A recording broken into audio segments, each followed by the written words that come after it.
बनने जा रहा है। उत्तराखंड भाजपा के वरिष्ठ नेता मनोहर कांत ध्यानी को कैबिनेट मंत्री का दर्जा। मनोहर कांत ध्यानी की अध्यक्षता में देवस्थानम बोर्ड को लेकर गठित समिति जल्द सक्रिय। उत्तराखंड में चुनाव 2022 का आगाज। आज कांग्रेस की परिवर्तन यात्रा का चुनावी शंखनाद। पूर्व सीएम हरीश रावत के खिलाफ आप कार्यकर्ताओं ने की नारेबाजी, दिखाए काले झंडे। दोनों पक्षों के आमने सामने आने की स्थिति तनावपूर्ण। उत्तराखंड में ग्राफिक एरा के वैज्ञानिकों ने दिया एक नायाब तोहफा। गन्ने के रस से तैयार की एक खास मेम्ब्रेन। आप देख रहे हैं के न्यूज, खबरों का सारथी। और नमस्कार, मैं हूं आरिश अजहर आपके साथ। खबर उत्तराखंड में आपका स्वागत है। इस बीच खबर हम आपको मथुरा से बताने जा रहे हैं। खबर मथुरा से है। उत्तर प्रदेश के सीएमओ के पैरों पर गिरकर गुहार लगाई है। बुजुर्ग ने सीएमओ से मांगी अपने बच्चों की जिंदगी।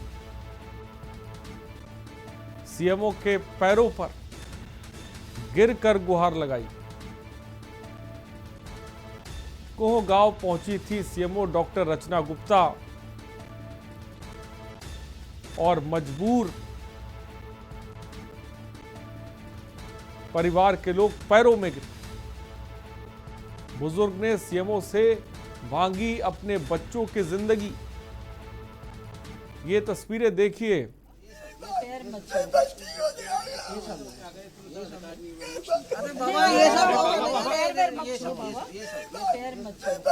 ये तस्वीरें देखिए जहां पर सीएमओ के सामने किस तरह से एक बुजुर्ग गिड़गिड़ा रहा है, पैर पकड़ रहा है कि हमारे बच्चों की जान बचा लीजिए, मेरी दरख्वास्त है, मेरी इल्तिजा है। ये तस्वीर लगातार डेंगू की वजह से मासूम बच्चों की मौत हो रही है मथुरा में, और स्थिति ये पहुंच गई है कि एक बुजुर्ग सीएमओ के सामने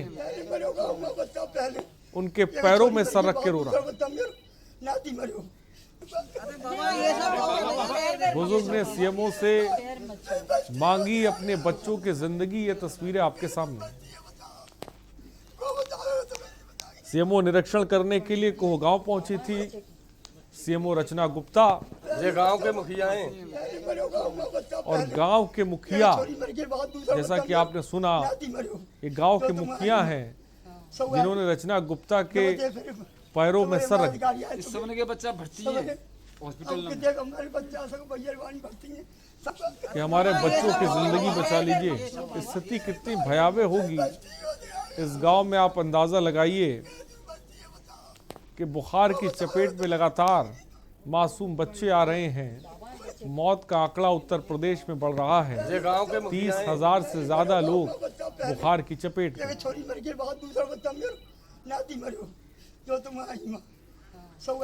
गिरधर पचौरी हमारे संवाददाता मथुरा से इस खबर पर अधिक जानकारी के साथ जुड़ गए हैं।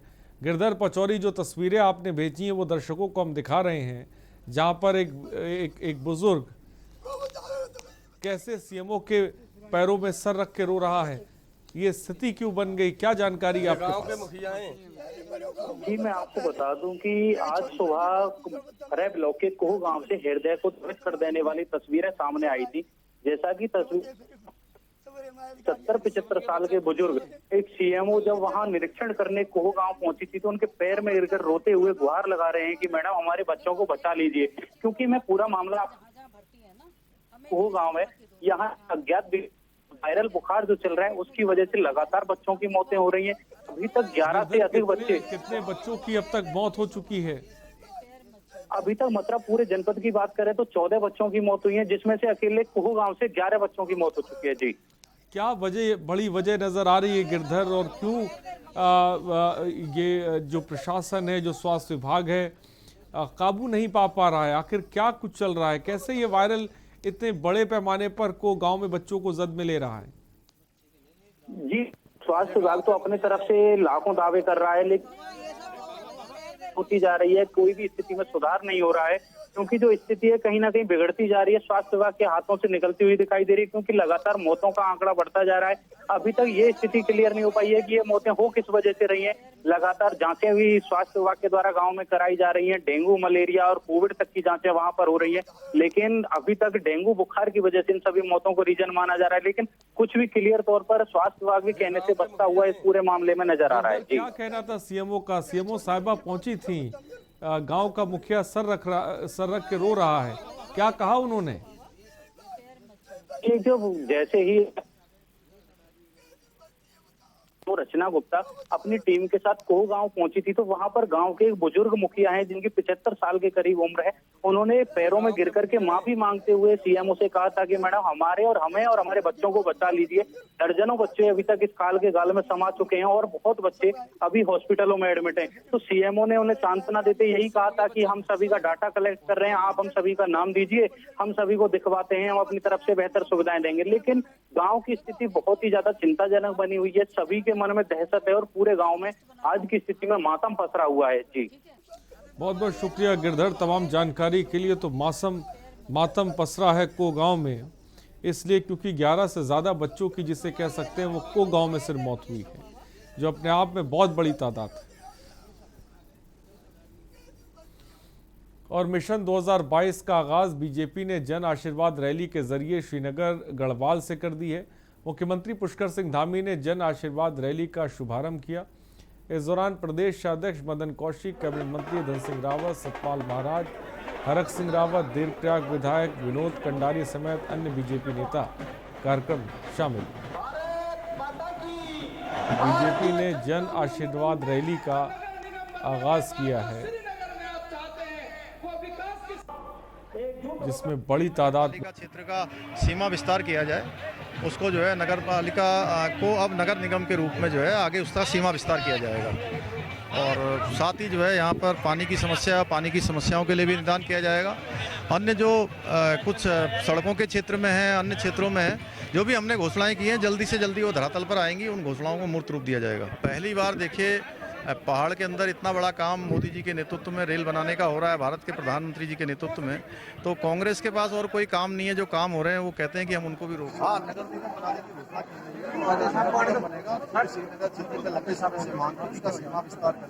लोगों को जो बहुत सारी योजनाएं नगर पालिका के अंतर्गत नहीं आ पा रही।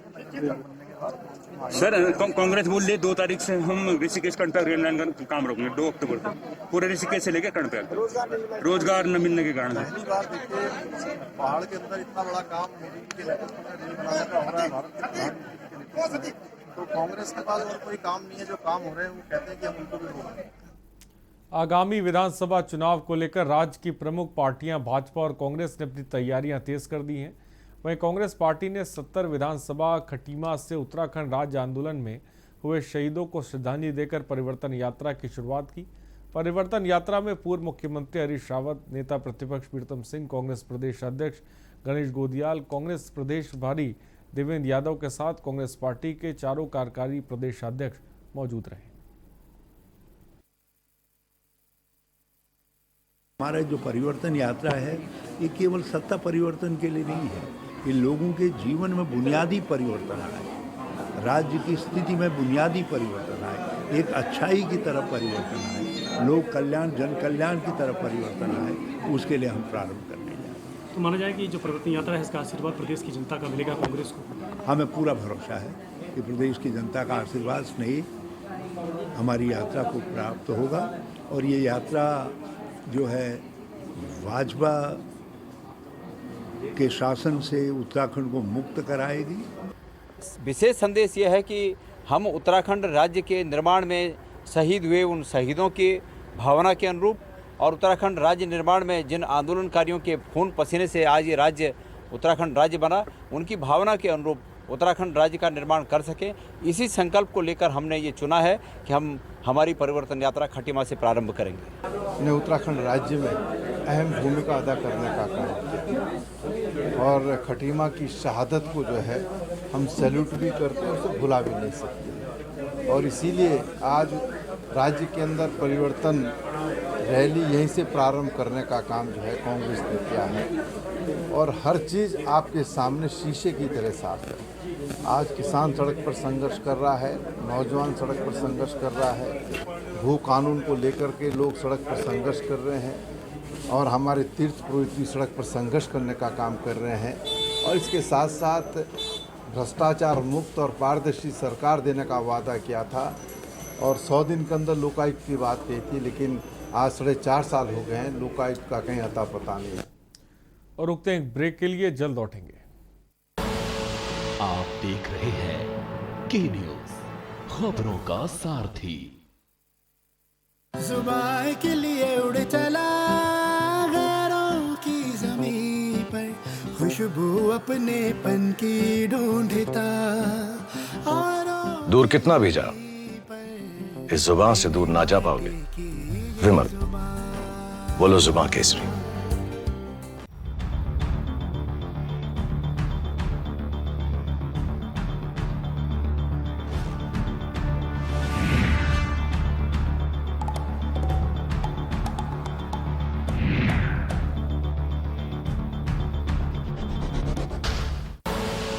आप देख रहे हैं के न्यूज, खबरों का सारथी। और ब्रेक के बाद आपका स्वागत है। आम आदमी पार्टी के प्रदेश उपाध्यक्ष रजिया बेग ने ऊर्जा मंत्री हरक सिंह रावत पर जमकर हमला बोला। उन्होंने मंत्री से उनके द्वारा की गई घोषणा पर सवाल पूछा। रजिया ने बेग ने मंत्री से पूछा कि अपने 100 यूनिट बिजली फ्री देने का दावा किया है, लेकिन इतना समय बीत जाने के बाद भी अब तक जनता को बिजली को लेकर राहत आखिर क्यों नहीं दी गई। उन्होंने हरक सिंह रावत पर निशाना साधते हुए कई सवाल पूछे। देखिए, हम एक सवाल पूछते हैं इनसे। जिस दिन आम आदमी पार्टी ने ये घोषणा की थी कि हम उत्तराखंड के लोगों को बिजली फ्री देंगे, उसके तुरंत बाद इनका स्टेटमेंट आता है सरकार का कि हम भी, हरक सिंह रावत का ही था स्टेटमेंट कि हम भी जो है बिजली फ्री देंगे, मुफ्त देंगे, 100 यूनिट बिजली देंगे। तो इन्होंने कुछ सोच समझ के वो स्टेटमेंट दिया था या सिर्फ हमारे स्टेटमेंट पे एक स्टेटमेंट दिया था? आपकी समीक्षा बैठक को तो आप किनारे रखिए, वो समीक्षा बैठक आप करते रहिए। आपने देश को कर्जे पे डुबो रखा है। हमारा उत्तराखंड कर्जे पे डूब गया। इनके पास कोई कॉन्सेप्ट नहीं था, इनका कोई विजन नहीं था। मुझे देखा देखी कि केजरीवाल जी ने ये कहा है तो हम भी ये कह दें। हमारा सिर्फ कहना ये है कि उत्तराखंड के अंदर केजरीवाल जी ने जो बात कही कि हम 300 यूनिट बिजली देने जा रहे हैं, जब हमारी सरकार बनेगी तो वो देंगे, क्योंकि उत्तराखंड ही नहीं बल्कि देश के जिस हिस्से में भी वो अपना वादा करते हैं, और दिल्ली जैसे प्रदेश आपने देखा, वादा किया तो पूरा किया, उत्तराखंड के अंदर भी पूरा करेंगे। लेकिन भाजपा सरकार जो वादे करती है वो बाद में इस तरह घुमा देती है, इस तरह लोगों को वहाँ उलझा देती है, ना उनके वादे पूरे होते हैं, ना उनके पास कोई विजन होता है। भाजपुर में भाजपा प्रदेश प्रवक्ता राजेश कुमार ने पूर्व मुख्यमंत्री उत्तराखंड हरीश रावत द्वारा पंच प्यारों पर दिए गए विवादित बयान पर पलटवार किया। इस दौरान राजेश कुमार ने हरीश रावत के बयान को घमंड में आकर दिया गया बयान बताया और साथ ही कहा कि हरीश रावत का पंच प्यारों का मतलब पता नहीं है। इस दौरान राजेश कुमार ने हरीश रावत को इतिहास पढ़ने की सलाह भी दी। ऐसा बयान दे करके जो हमारा सिख पंथ है उनकी भावनाओं को केवल और केवल आहत करने का काम किया है। ये हरीश रावत जी का बहुत विवादित बयान है और उनका जो आकंठ घमंड है उससे परिपूर्ण ये बयान है। जब मुगलों ने हिंदुस्तान में आतंक फैलाया था तब 10वें गुरु श्री गोविंद सिंह जी महाराज ने संगत में से ही ऐसे 5 लोगों को चुना था जो उन्हीं की तरह मुगलों के जुल्मों के खिलाफ उनके साथ कंधे से कंधा मिलाकर चलते। उधम सिंह नगर के नानकमता में आम आदमी पार्टी ने पूर्व मुख्यमंत्री हरीश रावत ने नानकमता आगमन का पुरजोर विरोध किया। नानकमता आम आदमी पार्टी और कांग्रेस पार्टी के कार्यकर्ता आमने सामने। वहीं आम आदमी पार्टी के प्रदेश अध्यक्ष SS कलेर का कहना है कि पूर्व मुख्यमंत्री हरीश रावत के सिख समाज के प्रति आपत्तिजनक बयान पर अमृतसर जाकर जब तक माफ़ी नहीं मांगते तब तक आम आदमी पार्टी और सिख समाज उनका विरोध करता रहेगा।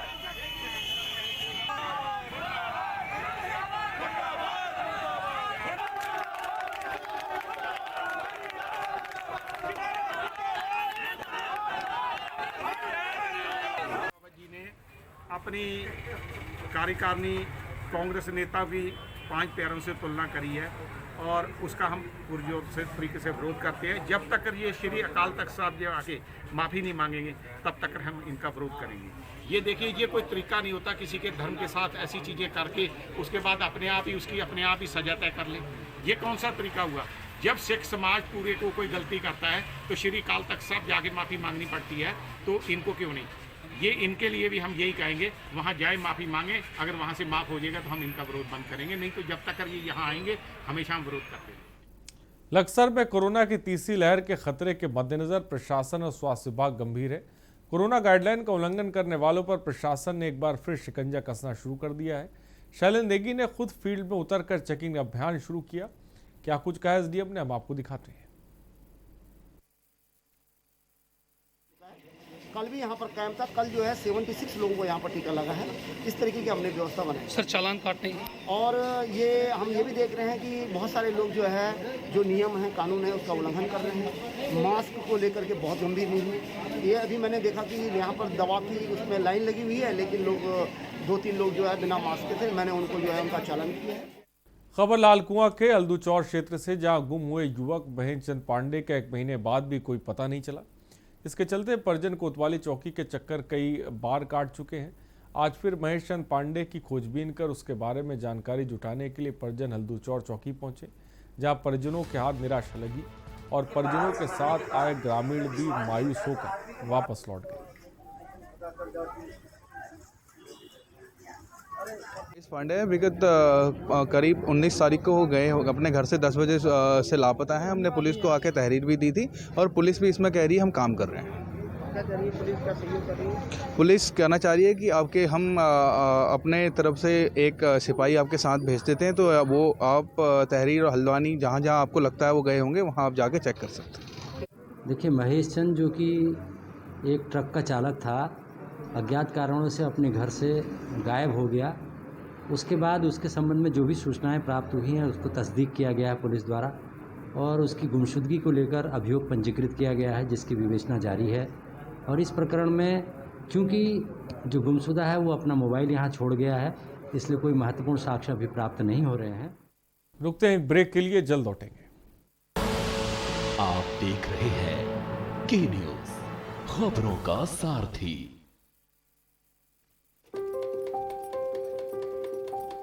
अरे कमला भाभी, आप कब से सिलाई कढ़ाई करने लगी? आपको तो घर के चूल्हा चौका से ही फुर्सत नहीं मिलती थी।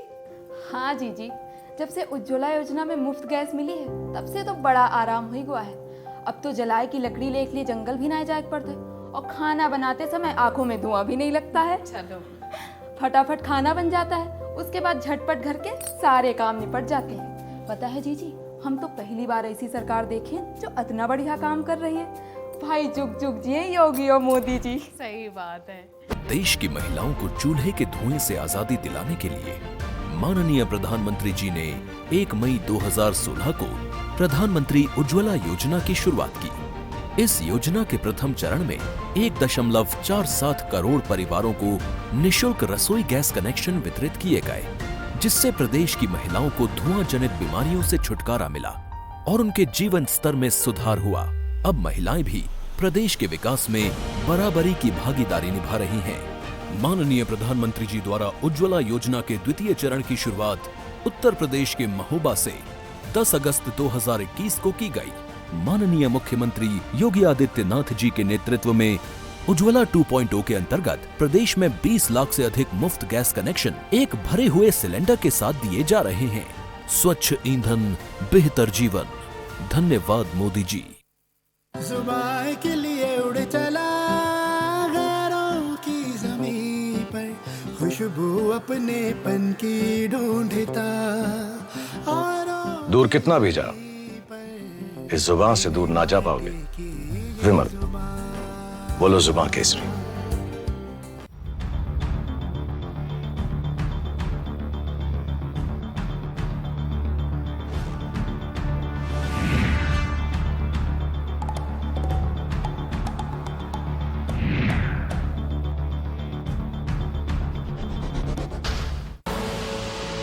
देख रहे हैं के न्यूज़, खबरों का सारथी। और ब्रेक के बाद आपका स्वागत है। रुद्रप्रयाग जनपद रुद्रप्रयाग के अंतर्गत आपदा प्रभावित उशाड़ा गांव सहित जिले के 4 गांव के 76 परिवारों को अन्यत्र सुरक्षित स्थानों पर विस्थापित किया जाएगा। शासन स्तर पर प्रभावित परिवारों को विस्थापित करने के लिए 3.24 करोड़ रुपए भी स्वीकृत हो चुके हैं। प्रशासन राजस्व विभाग की ओर से विस्थापन करने के लिए जरूरी कार्रवाई भी की जा रही है। दरअसल विगत साल विकासखंड उखीमठ के ग्राम पंचायत उशाड़ा के ताला और कठाड़ी तोक में भारी भूधसाव होने से कई परिवार प्रभावित हुए थे।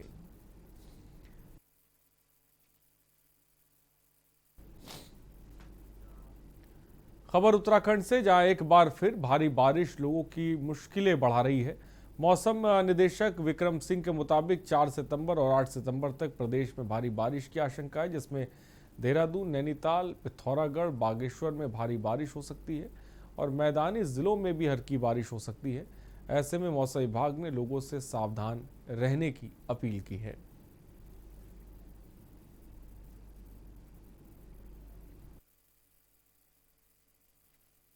तो जो बारिश की एक्टिविटी है वो बढ़ेगी। डिस्ट्रीब्यूशन की अगर बात करें तो मैं ये कहूँगा कि अनेक जगहों में 4 तारीख में और फिर 5, 6 और 7 तारीख की अगर बात कर लें तो उसमें जो है ज़्यादातर जगहों में हल्की से मध्यम बारिश जो है वो देखने को मिलेगी। साथ में अगर भारी बारिश की बात करें तो वो भी जो है कल 4 तारीख को जैसे है, तो आप ये कह सकते हैं जो देहरादून डिस्ट्रिक्ट है या नैनीताल डिस्ट्रिक्ट है उनमें संभावना है इक्का दुक्का जगहों में वो मिलेगी। लेकिन बाकी जो है अन्य डिस्ट्रिक्ट में मैं समझता हूँ कि हल्की से मध्यम तक की जो है वो बारिश जो है देखने को मिलेगी। और कांग्रेस भारतीय जनता पार्टी के खिलाफ लगातार विरोध प्रदर्शन कर रही। कांग्रेस द्वारा परिवर्तन यात्रा भी की जा रही है। इसके साथ ही रुद्रपुर में भी कांग्रेसी कार्यकर्ता द्वारा अनोखे तरीके से विरोध किया गया। बढ़ती महंगाई को देखते हुए कांग्रेस लगातार केंद्र सरकार और राज्य सरकार पर हमलावर है। तो बढ़ती महंगाई को देखते हुए कांग्रेस का प्रदर्शन देखने को मिला है और प्रदर्शन का अनोखा तरीका आप देख सकते हैं कि धड़ को जमीन के अंदर गाड़ दिया गया। खड्डा मैंने नहीं खोदा है, ये भाजपा सरकार ने खड्डा खोदा है या पूरी देश की जनता इस गड्ढे में समा गई है। जिस तरह से महंगाई लगातार बढ़ती जा रही है, पेट्रोल, डीजल, गैस के दाम बढ़ते जा रहे हैं, जनता बेहाल हो चुकी है। कई राज्यों में तो सेंचुरी मार चुके पेट्रोल डीजल के दाम। आज जो कृषि जो उपकरण हैं, कृषि सामान हैं, जो भी दवाइयाँ आती है वो भी उसके दाम बढ़ते जा रहे हैं। खाद्य पदार्थों के दाम बढ़ते जा रहे हैं। युवा देश के बेरोजगार होते जा रहे हैं। हर दिशा में त्राहिमाम मचा हुआ है। लेकिन जो भी है, लेकिन केंद्र सरकार और केंद्र सरकार, राज्य सरकार दोनों कोई सूद लेने को तैयार नहीं है। रुद्रप्रयाग पूर्व कैबिनेट मंत्री मातब्बर सिंह कंडारी ने कहा कि रुद्रप्रयाग जिले में कुछ लोग अफवाह फैला रहे हैं। उनका बेटा रुद्रप्रयाग विधानसभा से चुनाव की तैयारी कर रहा है। ये लोग झूठी अफवाह फैलाकर लोगों के मन में भ्रम पैदा करने की कोशिश कर रहे हैं। इन लोगों से जनता को सावधान रहने की जरूरत है। रुद्रप्रयाग विधानसभा के विकास को लेकर लंबे समय संघर्ष किया जा रहा है। जो विकास कार्य पूर्व में नहीं हो पाए उन्हें आगे बढ़ाने का कार्य किया जाएगा। पूर्व नेता प्रतिपक्ष और पूर्व सिंचाई मंत्री मातब्बर सिंह कंडारी ने ये बात कही। स्वीकृत करवाई थी और मेरी उपलब्धि, जब मैं पर्वतीय विकास मंत्री रहा तो मैंने जगह जगह हैंडपंप लगाए पर्वतीय क्षेत्र में। पहले पर्वतीय क्षेत्र में हैंडपंप नहीं लगते थे, मैंने हैंडपंप लगाया। मैंने जो है नलकूप लगाया। चक्रोता कुआनों में 2 नलकूप लगाए हैं, एक गंदारी में लगाया है, ये पानी दे रहा है। कुआनों चक्रोता में लोग मक्की का उत्पादन करते हैं, आजकल वो टमाटर की खेती कर रहे हैं और कह रहे हैं कंडारी जी हम आपके बहुत आभारी हैं, आपने जो हमारे यहाँ नलकूप लगाया। यहीं पर गंदारी में देखिए, मैं गंदारी में जाता हूँ, कहते हैं हमारी फसल अच्छी हो रही धान की। 6 इंच पानी जो है नलकूप दे रहा है। एक नलकूप मैंने अगस्तमुनि में दिया है। जिला पंचायत सदस्य और रामगढ़ ब्लॉक के पूर्व ब्लॉक प्रमुख लाखन नेगी द्वारा आयोजित 3 दिवसीय जन्माष्टमी महोत्सव का रंगारंग समापन हुआ। भगवान श्री कृष्ण जन्माष्टमी के अवसर पर रामगढ़ ब्लॉक के नथुनवा खान में रक्तदान शिविर का आयोजन किया गया। रंगारंग कार्यक्रम में पहुंचे कुमायूनी लोक गायक कलाकार जितेंद्र तोमकियाल ने रंगारंग प्रस्तुति दी। इसका लोगों ने खूब आनंद लिया।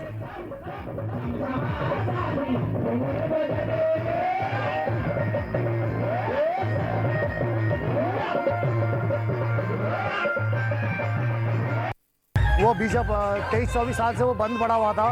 पिछले 3 साल से हमने पिछले लॉकडाउन में यह कार्यक्रम नहीं हो पाया, तो इस बार प्रशासन से हमें परमिशन मिलने के बाद हमने यह कार्यक्रम करवाया गया।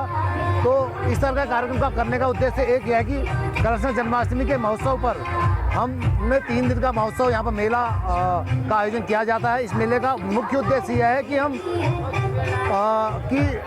दूरस्थ गांव में इस तरह के मेले होने इसलिए जरूरी हैं। जो देखिए, संस्कृति को बढ़ावा देने के लिए तो हम विगत 15 सालों से काम कर रहे हैं, हम सभी कलाकार लोग। और देखो जिस हिसाब से अभी 1.5 साल से कोरोना काल चल रहा है और इस टाइम पे कोई स्टेज शो वगैरह प्रोग्राम नहीं हुए, लेकिन सरकार की तरफ से हमें कोई मदद नहीं मिली उसमें। लेकिन हम तो संस्कृति के लिए तत्पर अच्छा काम करने की कोशिश कर रहे हैं और भी नए नए गीत लाने की कोशिश कर रहे हैं। लेकिन इसमें भी जैसे आज यहाँ पर प्रोग्राम हो रहा है पहली बार, तो विगत 1.5 साल बाद पहला प्रोग्राम है जो हम लोग कर रहे हैं। और खबरों में इतना ही, बने रहिए हमारे साथ। नमस्कार।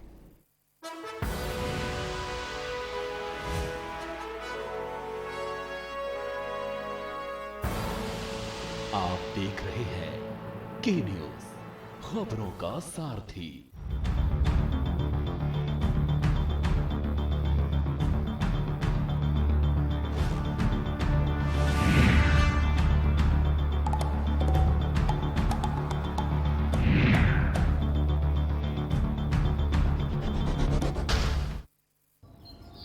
मार्च का दिन मुझे भूल नहीं सकता। डिपार्टमेंटल ऑर्डर आया था कि अभी आप स्कूल बंद कर दीजिए।